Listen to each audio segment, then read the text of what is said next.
کیونکہ یہ خدا کے پرستار ہیں، خدا کے لوگ ہیں. جب ساز اور آواز ایک ہوتا ہے تو خدا کے پاکوں کا ابر چھا جاتا ہے. ہمارا مسیح ہے، مسیح بھائی ہے. اچھا وہ پنجابی شاعر ہے، گایا کرتا تھا آجا تینوں میں وخاواں یہ تو رب ویکھنا. وہ کہتا ہے کہ میں رب بخا سکتا ہوں، میرے پاس رب ہے. تو اگر آپ رب کو دیکھنا چاہتے ہیں، جب موسیٰ کے ساتھ بنی اسرائیل قوم جھگڑا کرتی تھی نا، تو موسیٰ ان کو کہتا تھا او بھائیو بہنوں بات سنو میری، خدا آپ کی آواز سن رہا ہے اور وہ دیکھ رہا ہے جو خدا نے اپنے ہاتھوں سے اور اپنے منہ سے زبان سے اپنے لوگوں کے ساتھ کلام کیا. اب مانتے ہیں کہ اس نے کلام خود کیا ہے؟ ہاں جی، خود کلام کیا. اس نے یسایہ، یرمیہ، حزقیل، دانیل جو لوگ تھے سب کے ساتھ وہ خود کلام کرتا تھا، اور کلام کا یہ ثبوت تھا کہ خدا کا کلام کام کرتا تھا.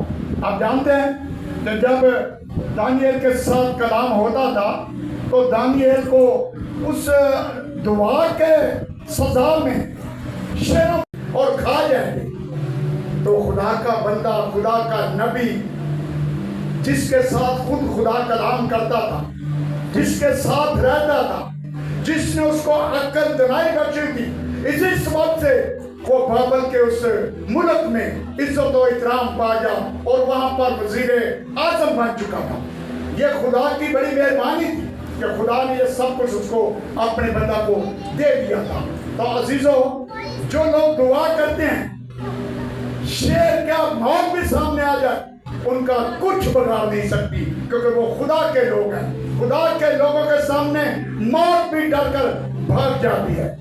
اگر میں اپنی گواہی سناؤں نا تو پھر بات نہیں بنے، مشکل ہو جائے گا، لمبا کام ہو جائے گا.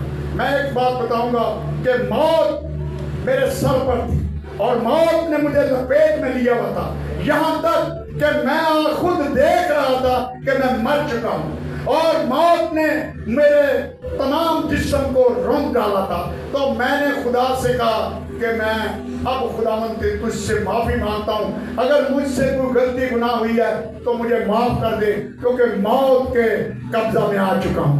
لیکن میرا یسوع موت کے قبضے میں سے نکالنے کی قدرت رکھتا ہے. جب میں دیکھ رہا تھا کہ موت میرے اوپر غالب ہو چکی ہے، میں مر چکا ہوں، ختم ہو چکا ہوں، تو آواز آئی تو زندہ رہے گا جب تک میں کہوں گا. تو میں خدا کا شکر کرتا ہوں کہ مجھے خدا نے زندگی بخشی ہے.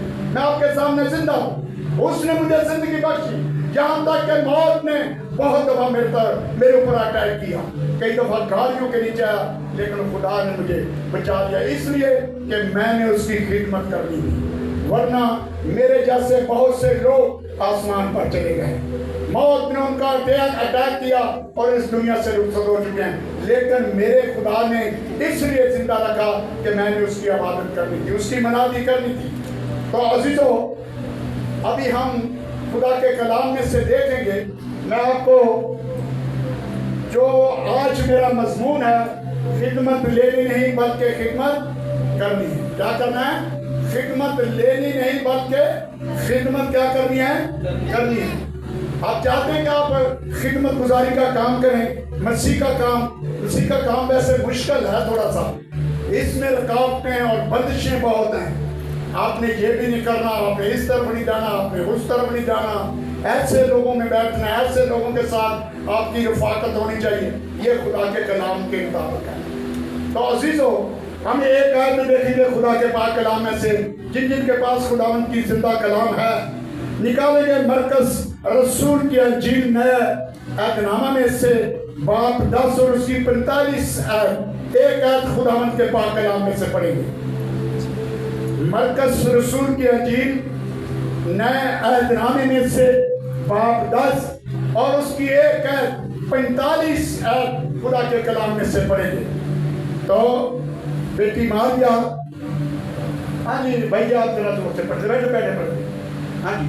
کیونکہ ابن آدم بھی اس لیے نہیں آیا کہ خدمت لے، بلکہ اس لیے کہ خدمت کرے اور اپنی جان بتیروں کے بدلے فدیہ میں دی۔ خدا کے کلام پڑھے سنے جانے پر خدا ہم سب کو برکت دے۔ آمین۔